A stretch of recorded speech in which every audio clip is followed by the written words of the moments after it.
name is Mary Ann's sister. Can you tell me about yourself? Hi, I'm Mary Ann's sister, 31 years old, married, from Cavite, Bacoor, Philippines. Do you have kids? Yes, I have 4 years old kids. How many siblings do you have? I have only one sister.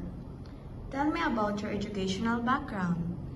I am college graduate, course of BS Marketing, major in marketing. Do you have work experience abroad? No, but I have work experience here in the Philippines. I am 6 years as all-around housemaid. My duties and responsibilities is to clean the house, cook, go to the market and the groceries, taking care of the child. Did you finish your contract? Yes, I finished my 6 years contract. How would you describe yourself? I describe myself as a patient, faithful, and also good, and I am nice person. Do you have any tattoo?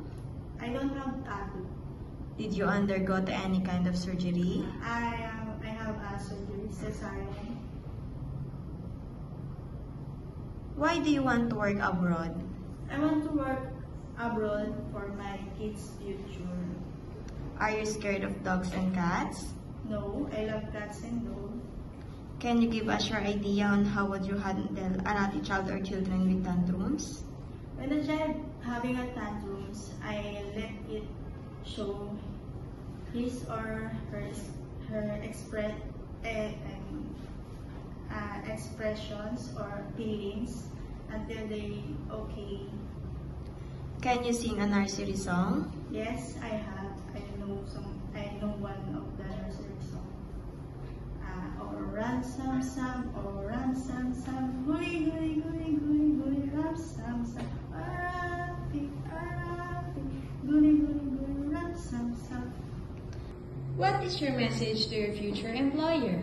To my future employer, I promise to do my best to all the tasks that you give to me. And also, I will treat your child as my own.